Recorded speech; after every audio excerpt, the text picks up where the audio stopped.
ரோஹிணி மனோஜுக்கு ஒரு தரமான மாஸ்டர் பிளான போட்டு வர வச்சுட்டாங்க. இப்ப மனோஜ் என்ன பண்றது அப்படின்னு தெரியாம குழம்பி போய் நேரா விஜயாக்கு வந்து ஃபோன் பண்றாரு. விஜயா கிட்ட சொல்றாரு, "இப்படி ஒரு ஹோட்டல்ல இருக்கிறேன். ரோஹிணி கூட மாட்டிக்கிட்டேன்மா" அப்படின்ற மாரி சொல்றாரு. அதுக்கு வந்து விஜயா வந்து கேட்கறாங்க, "நீ ஏன்டா அங்க போன?" அப்படின்ற மாரி கேட்கறாங்க. அதுக்கு வந்து, "இல்லம்மா, அவ தாம்மா விவாகரத்து பேப்பர்ல சைன் பண்றேன் அப்படின்னு சொல்லி வர சொன்னா. இங்க வந்து பார்த்தோம் அப்படின்னா, தூக்கு மாட்டிக்க போறேன் அப்படின்னு சொல்லி என்ன பயமுறுத்துறாம்மா" அப்படின்ற மாதிரி மனோஜ் வந்து சொல்றாரு. "எந்த ஹோட்டல்னு சொல்லு, நான் உடனே வாரேன்" அப்படின்ற மாரி விஜயா வந்து சொல்றாங்க. அப்படியே வந்து மனோஜ் வந்து எந்த ஹோட்டல் அப்படின்ற டீட்டெயில வந்து விஜயாக்கு வந்து குடுக்குறாரு. குடுத்துட்டு இருக்கும்போதே வெளியில இருந்து ரோஹிணி வந்து கதவ தட்டிட்டு இருக்காங்க.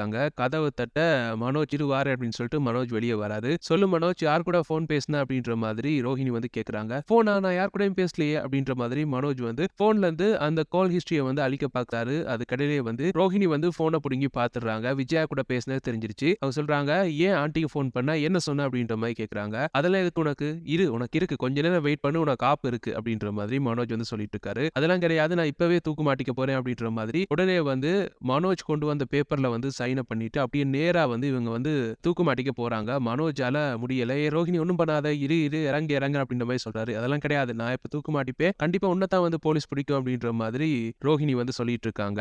அத பார்த்து பயந்து போன மனோஜ், "இப்ப என்ன நான் செய்யணும்? உடனே சொல்லு, நான் செய்றேன். ஆனா தூக்கு மட்டும் மாட்டிக்காத" அப்படின்ற மாதிரி பயந்து போன மனோஜ் வந்து ரோஹிணி கிட்ட கெஞ்சிட்டு இருக்காரு. அப்ப ரோஹிணி வந்து சொல்றாங்க, "நான் கொண்டு வந்த அந்த பேப்பர் இருக்குல்ல, அதுல நீ கையெழுத்து போடு" அப்படின்ற மாரி சொல்றாங்க.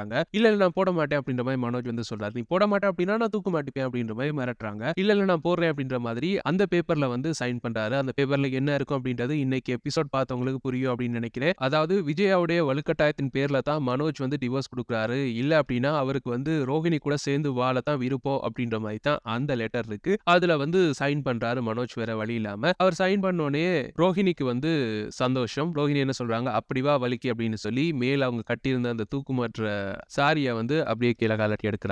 எடுத்துட்டு சொல்றாங்க, "கொஞ்சம் கதவ தெறவேன் மனோஜ்" அப்படின்ற மாரி சொல்றாங்க.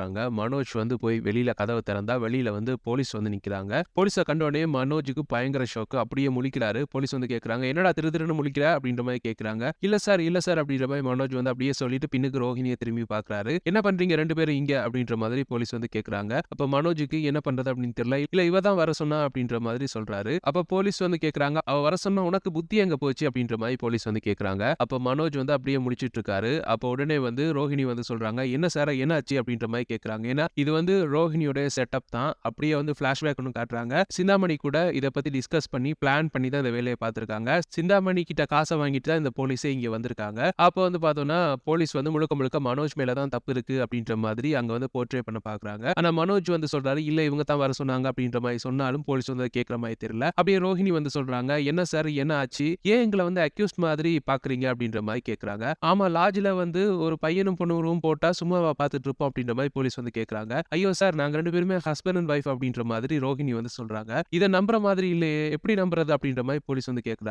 உடனே வந்து மனோஜ் வந்து சொல்றாரு, "ஆமா சார், நாங்க 2 பேருமே ஹஸ்பண்ட் அண்ட் வைஃப் தான்" அப்படின்ற மாரி சொல்லிட்டு இருக்காரு. போலீஸ் வந்து கேட்கறாங்க, "அத எப்படி நம்புறது?" அப்படின்னு கேட்டோனே பழைய ஃபோட்டோஸ், அது மட்டும் இல்லாம இவங்க வந்து மேரேஜ் பண்ணிக்கிட்ட எல்லா டீட்டெயிலையும் வந்து மனோஜ் வந்து காட்டுறாரு. அப்ப வந்து போலீஸ் வந்து, "அப்படியா, மன்னிச்சிடுங்க சார். இங்க வந்து தப்பான விஷயம் நடக்கிறதா வந்து எங்களுக்கு கம்ப்ளைண்ட் வந்துச்சு. அதனால தான் இங்க வந்தோம். மத்தபடி எதுவும் கிடையாது. எங்கள மன்னிச்சிடுங்க சார்" அப்படின்ற மாரி சொல்லிட்டு போலீஸ் வந்து அங்க இருந்து கிளம்பி போறாங்க. அவங்க கிளம்பி போறத அங்க இருந்து ஒளிஞ்சு நின்னு பார்த்துட்டு இருக்காங்க விஜயா. இப்ப விஜயா இந்த விஷயம் எல்லாத்தையுமே பார்த்துட்டாங்க.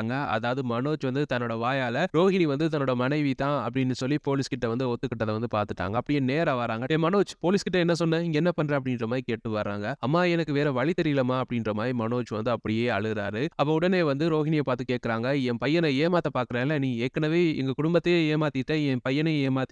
இப்ப மறுபடியும் அவன ஏமாத்த பார்க்கிறல்ல நீ?" அப்படின்ற மாதிரி அப்படியே ரோஹிணிய பார்த்து கத்து கத்துன்னு கத்துறாங்க. அப்ப ரோஹிணி சொல்றாங்க, "கூல், கூல் மாமியாரே, அவசரப்படாதீங்க. இந்த வயசான காலத்துல ஏன் இவ்வளவு டென்ஷன் ஆறீங்க?" அப்படின்ற மாரி கேட்கறாங்க. "என்னடி வாய் நீளுது?" அப்படின்ற மாதிரி விஜயா வந்து கேட்கறாங்க. "அதெல்லாம் இல்ல, என்கிட்ட ஒரு சில விஷயங்கள் இருக்கு, காட்டுறேன், அத பாருங்க" அப்படின்ற மாதிரி நேரா அவங்க போன்ல வந்து ஒரு வீடியோ காட்டுறாங்க. என்ன அப்படின்னா, மனோஜ் வந்து ரோஹிணி வந்து தன்னோட வைஃப் தான் அப்படின்னு சொல்லி போலீஸ் கிட்ட ஒத்துக்கிட்ட அந்த வீடியோவ காட்டுறாங்க.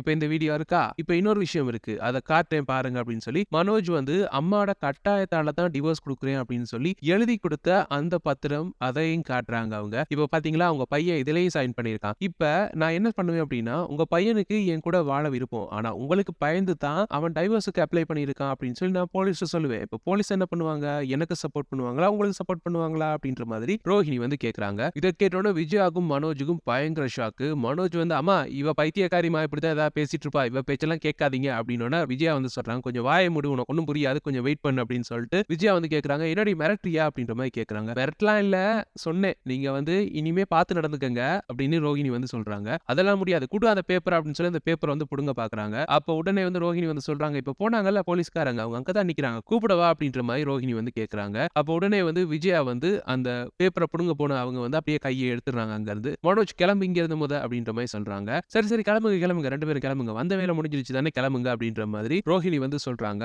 அப்ப வந்து மனோஜ் வந்து அந்த வழக்கம் போல பாவமா மூஞ்ச வச்சுட்டு அப்படியே கிளம்பி போறாரு. விஜயா வந்து அவங்க கோவம் எல்லாத்தையும் மனோஜ் மேல கொட்டி தீர்த்துட்டு போறாங்க. நான் உனக்கு படிச்சு படிச்சு சொன்னேன், என்கிட்ட கேட்காம ஒரு விஷயம் பண்ணக்கூடாது பண்ணக்கூடாது அப்படின்னு சொல்லி, இப்ப பாரு எங்க வந்து நிக்கிற அப்படின்னு சொல்லி, இனிமே எப்படி இந்த டிவோர்ஸ் கேஸ நடத்துறதுனே தெரியல அப்படின்ற மாதிரி புலம்பிட்டு அப்படியே வந்து மனோஜை கூட்டிக்கிட்டு போறாங்க விஜயா. அப்படியே நேரா வந்து வீட்டுக்கு வராங்க. வீட்டுக்கு வந்தோன்னே அங்க வந்து மீனாவை பார்த்தோன்னே மறுபடியும் கடுப்பாறாங்க விஜயா. வந்து சொல்றாங்க, ஏ மீனா இங்க வா அப்படின்ற மாதிரி கூப்பிடுறாங்க. மீனா என்ன அத்தை அப்படின்னு சொல்லி போய் கேட்க, உன்னால தாண்டி எல்லா பிரச்சனையும், என் குடும்பம் வந்து நாசமா போயிரும் போல இருக்கு, உன்னால பெரிய பிரச்சனையா இருக்கு, ஏன் நீ இந்த வீட்டுக்கு வந்த அப்படின்ற மாதிரி கத்து கத்துன்னு கத்துறாங்க. நான் என்னத்த பண்ணேன் அப்படின்ற மாதிரி மீனா வந்து அழுதுகிட்டே இருக்காங்க. எல்லாம் ஓ ராசி தான், நீ வந்ததுல இருந்து நம்ம வீட்டுக்கு தொடர்ந்து பிரச்சனை. இப்ப வந்து பார்த்தோம் அப்படின்னா என் புருஷன் உயிருக்கு ஆபத்து இருக்கு, உன்னால தான் அப்படின்ற மாதிரி சொல்றாங்க. அது தெரிஞ்சு நீ வந்து வீட்டை விட்டு போகாம இங்கேயே குட்டி போட்ட பூனை மாதிரி சுத்திட்டு இருக்க, எப்பதான் கிளம்ப போற, தயவு செஞ்சு கிளம்பிரு, இப்ப மறுபடியும் மனோஜுக்கும் பிரச்சனை வந்திருக்கு, நீ இந்த வீட்டுல இருக்காத, ப்ளீஸ் தயவு செஞ்சு கிளம்பிரு, உன்னால எங்க கிட்ட சொல்லிட்டு போக முடியல அப்படின்னா எங்க யார்கிட்டயுமே சொல்லாம சத்தம் இல்லாம வீட்டை விட்டு கிளம்பிரு அப்படின்ற மாதிரி கத்து கத்துன்னு கத்துறாங்க விஜயா. இது கேட்டவன வந்து மீனாக்கு தாங்க முடியாத அழுக வந்துருச்சு. அழுன்னு அழுகுறாங்க. அந்த டைம் பார்த்து முத்துவும் அண்ணாமலை வந்து வீட்டுக்கு வராங்க. வீட்டுக்கு வந்து பார்த்தோன்னா மீனா தேம்பி தேம்பி அழுதுட்டு இருக்காங்க. உடனே வந்து முத்து போய் கேட்கிறாரு, ஏன் மீனா ஏன் மறுபடியும் அழுதுட்டு இருக்க, அம்மா எதுவும் சொன்னாங்களா அப்படின்ற மாதிரி கேட்கிறாரு. அதுக்கு வந்து மீனா ஒண்ணுமே சொல்லல, அப்படியே அழுதுகிட்டு இருக்காங்க. அப்ப நேரா முத்து வந்து கேட்கிறாரு, ஏமா இப்படி பண்ணிட்டு இருக்கீங்க, என்ன பண்ணீங்க மீனாவா அப்படின்ற மாதிரி முத்து வந்து கத்துறாரு. அப்ப வந்து விஜயா வந்து சொல்றாங்க, நான் ஒண்ணும் பண்ணல, நான் வந்து சொல்றதான் சொன்னேன், அவ தான் சம்பந்தம் எல்லாம் அழுதுட்டு இருக்கா, உன்ன அழுதுருவா அப்படின்ற மாதிரி விஜயா வந்து சொல்றாங்க. கடுப்பான அண்ணாமலை வந்து கேட்கிறாரு, ஏ விஜயா இந்த விஷயத்த அப்பயே விட்டுரு விட்டுருன்னு சொல்லிட்டு இருக்கேன், நீ விட கேட்கவே மாட்டேங்கிற, சொன்ன மாதிரி நான் வந்து நேரா மீனாவை கூட்டிட்டு மீனா வீட்டுக்கு போயிருவேன், அப்படியே முத்துவும் வந்துருவான், அப்படியே ரவியும் வந்துருவான், நீயும் மனோஜும் மட்டும் தான் அந்த வீட்டுல இருப்பீங்க பாத்துக்கங்க அப்படின்ற மாதிரி அண்ணாமலை வந்து சொல்றாரு. அப்ப உடனே விஜயா வந்து நடக்கிற பிரச்சனை தெரியாம நீங்க வேற ஏங்க அப்படி பேசிட்டு இருக்கீங்க அப்படின்ற மாதிரி சொல்றாங்க விஜயா. என்ன பிரச்சனை, உன்னா பெரிய பிரச்சனை அப்படின்னு சொல்லிட்டு இருக்க, எல்லா பிரச்சனைக்கும் மீனா தான் காரணமா, சும்மா அந்த புள்ளைய போட்டு ஏன் ஏசிட்டு இருக்க அப்படின்ற மாதிரி அண்ணாமலை வந்து கேட்கிறாரு. இல்ல இங்க பாருங்க, மனோஜுக்கு வந்து இப்படி ஆயி போச்சு அப்படின்னு சொல்லி ரோஹிணி மனோஜை ஏமாத்தி சைன் வாங்கின விஷயத்த வந்து அண்ணாமலை கிட்ட வந்து சொல்றாங்க. இத கேட்டு கடுப்பான அண்ணாமலை நேரா போய் மனோஜுக்கு 2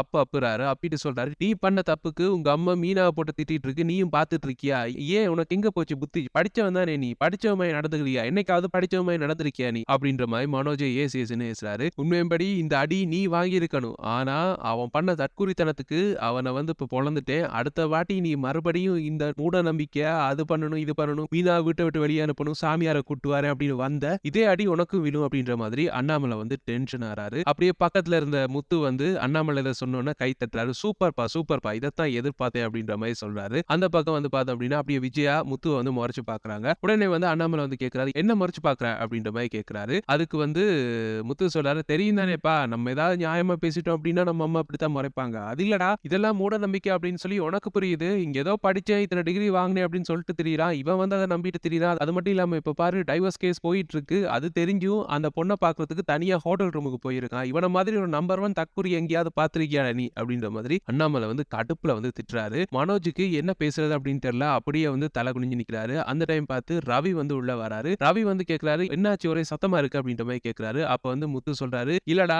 நம்ம வீட்டுல தான் ஒரு படிச்ச முட்டாள் இருக்கான்ல, அவன் ஒரு வேலை பண்ணியிருக்கான், அதனால இப்ப அவனுக்கே ஆப்பா போயிருச்சு அப்படின்ற மாதிரி சொல்றாரு.